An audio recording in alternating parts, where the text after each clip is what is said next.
Mr. President, the Senate will soon vote on the nomination of Whitney Hermandorfer, President Trump's nominee to serve as judge on the U.S. Court of Appeals for the Sixth Circuit. In May, the President announced Ms. Hermandorfer was the very first judicial nominee of his second term. And now she is the President's first judicial nominee to come to the floor of the Senate. The President has been clear that his primary concern is not about his judicial nominee's experience, competence, or integrity. This President is not focused on temperament, independence, or respect for the rule of law.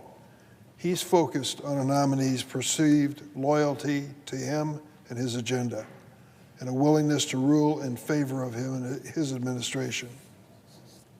When we consider the President's priorities and Ms. Hermandorfer's record, it's easy to understand why the President nominated her to serve on the Sixth Circuit. At the Office of Tennessee Attorney General, Ms. Hermandorfer leads the Strategic Litigation Unit. Why is that significant? She's not just defending state laws in Tennessee.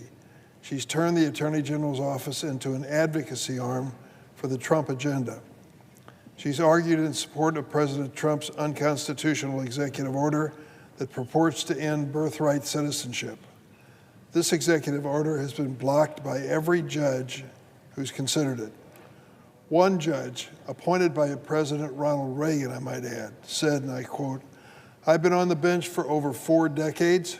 I can't remember another case where the question presented was as clear as this one.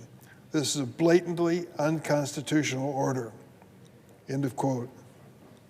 And yet Ms. Hermandorfer signed amicus briefs in support of that and supported the President's unlawful efforts to fire inspectors general and heads of independent agencies. Her record makes it clear that if confirmed, she will continue to enable rather than check an administration that has repeatedly exceeded its authority. Ms. Hermandorfer also refuses to acknowledge that President Trump lost the 2020 election. Let me repeat that. This nominee, who seeks a lifetime appointment to the federal bench, when asked the basic question as to whether Donald Trump won or lost the 2020 election, gave the stock answer. She refuses to acknowledge that Donald Trump lost. In response to this simple question, did President Trump lose the 2020 election? All she could say was, quote, "President Biden was certified as the winner of the 2020 presidential election and served as the 46th President of the United States," end of quote. This is the standard response from this administration's nominees seeking positions on the federal bench. It is an embarrassing genuflection before the big lie. The question of who won the 2020 election is not a matter of political opinion. It's a matter of historical fact. The overwhelming majority of my Republican colleagues have correctly recognized that reality, and we have a right to expect nominees to acknowledge such historic realities as well. Both President Trump's nominees, including Ms. Hermandorfer, have been afraid to admit he lost the 2020 election. Why are they afraid of it? It's a fact. They're afraid because it'll make him angry. He may dump their nominations because of the answer to that question. The fact that she's willing to condone President Trump's false claims further demonstrates a level of partisanship and deference to this president that is unacceptable for someone seeking a lifetime position on the federal bench. And just in case her political leanings aren't clear enough from her record, Ms. Hermandorfer also has strong ties to a range of right-wing organizations. They include the fabled Federalist Society and the Tenio Network. Tenio Network is a new conservative group funded by Leonard Leo and his affiliated organizations. You may have heard the name Leonard Leo recently when President Trump called Mr. Leo a sleazebag, and I quote. Membership in such organizations has been a litmus test for years for Republican nominees. It's the secret handshake, my friends. If you belong to the Federalist Society or now this Tenio Network, you're in. It means that a nominee will use the Republican playbook for deciding important federal cases. How does it work? You claim to be neutral, but in fact you contort history and overturn precedents to reach the Republican preferred outcome. Ms. Hermandorfer has followed this playbook to a T in the Tennessee Attorney General's office.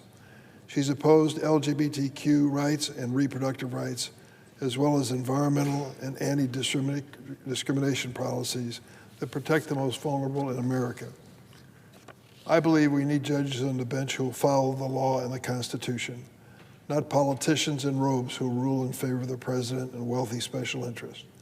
Finally, I'd like to note that Ms. Hermandorfer's academic record, though impressive, and her legal record, though extreme, is short. She graduated from law school in 2015, has fewer than 10 years legal experience, and outside of her clerkships, she's only practiced law for 6 years, and she's seeking a lifetime appointment to a circuit court, one of the highest in the land. She's never served as sole or chief counsel in any case, tried to verdict, judgment, or final decision. That is a shocking lack of experience for someone nominated for a lifetime position. She'll be watching trials for the first time as a judge. Unfortunately, this kind of experience is common among President Trump's judicial nominees. Make no mistake, experience is still important. Robust litigation experience ensures that judicial nominees will be equipped to fulfill their duties.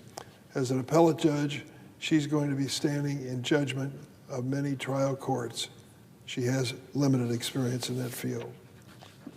Ms. Hermandorfer is the first judicial nominee we've considered this Congress. She won't be the last. In every instance, we must carefully examine the nominee's record as we consider them for a lifetime appointment. After carefully reviewing her record, I have serious concerns. I think my colleagues, if they look at her honestly, will as well. I urge them to join me in opposing her nomination.